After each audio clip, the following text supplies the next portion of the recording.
Bismillahir Rahmanir Rahim.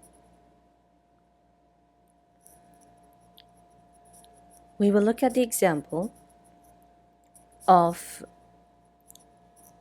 a flow of information from a client to a server. The main purpose of this example is to show how the window sizes change as the communication goes along. In this slide, we are focusing on unidirectional communication, and it is from client to server. Okay, so we are looking mainly at the data flow from the client to the server. In reality, it is both ways. It's from client to server and server to client, a response. But for the sake of simplicity, we will look at one side only.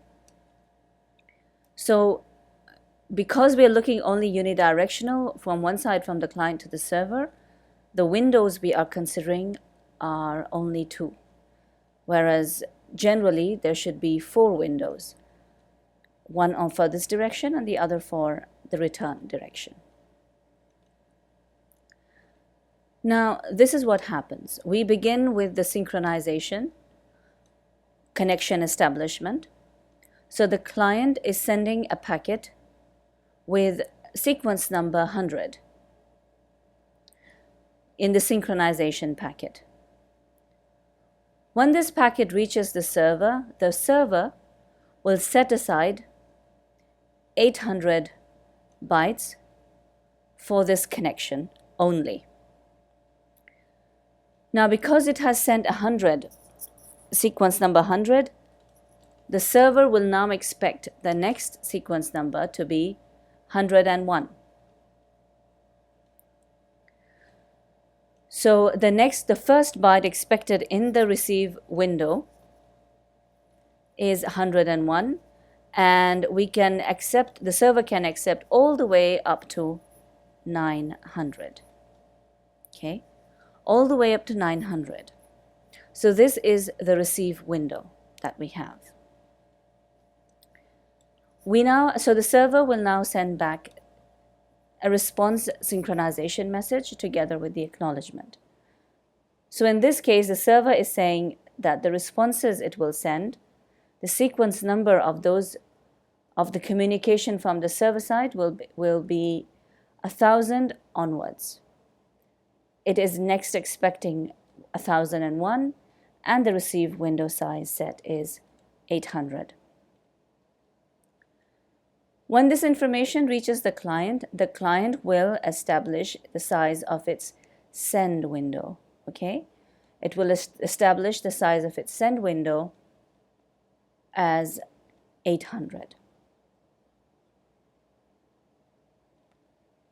So 101 to 900 can be sent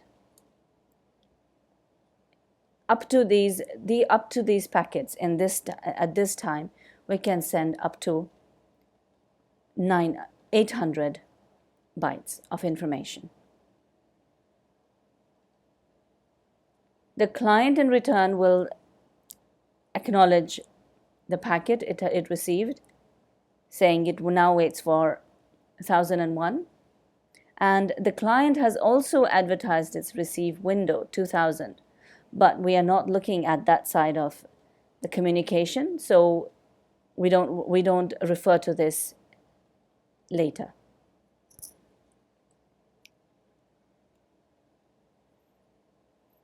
Now the client has decided to send 101 to 300. Okay, this is what it sends in here. So we have sequence number 101 and data 200 bytes. When it reaches here at the server will receive the bytes successfully and send an acknowledgement for these 200 bytes that it received. So now the receive window has shifted to the left, because these packets, these bytes have been received and acknowledged. But has the receiving process, application process, accepted them yet? Not yet. It has not taken them. So they are still waiting in the server. And this is why the receive window is not 800 but 600 instead, because these 200 bytes are still occupied. So this acknowledgement is sent back saying, I have received 1001 up to 300 successfully. Next expected 301. Now it will clearly state that you can send me up to 600 bytes of information instead of the 800 that was advertised before. Now it's only talking about 600. Because the acknowledgement is received for up to 300, the client releases these bytes. So now the window has shifted to the right, and we have 301 up to 900. But it can't include more because the server has not given it the permission. So it also shrinks its window size, send window size, to 600. Now the client sends another set of bytes, 301 to 600. Okay? 300 bytes have now been sent again. But while these bytes were being sent, at the server, we have had a release of 100 bytes. So 101 to 200 have been taken by the application. Okay? 101 to 200 has been taken by the application. So now this space is free.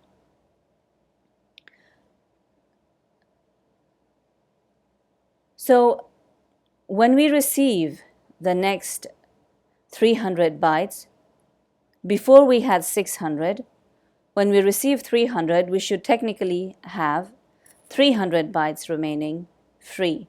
However, because these 100 bytes have been released, instead of 300, we have 400 bytes that have been, the received window is now 400 bytes.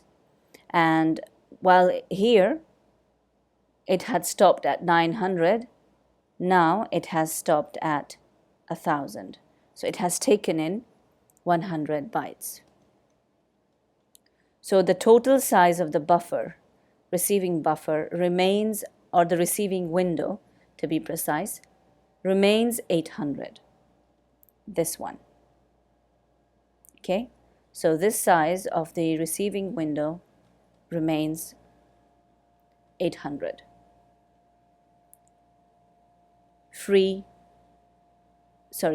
Occupied plus free.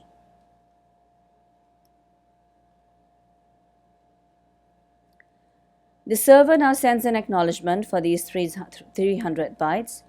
It has received up to 600, so it will say next expected 601, and it also advertises the current receive window 400.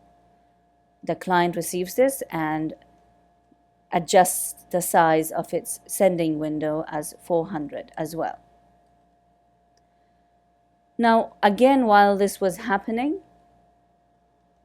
we now have more bytes being released.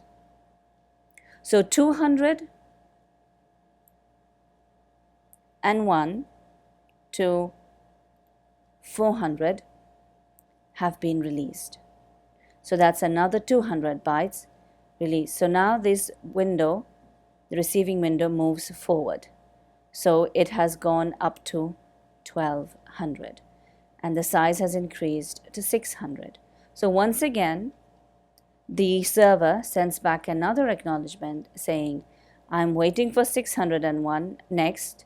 Now my receive window has increased to 600, and accordingly the client will also increase the size of the sending window to 600. So in this way, we have in flow control, we have a continuous cooperation between the two sides such that both sides agree to how much data is being sent. So this was flow control in TCP.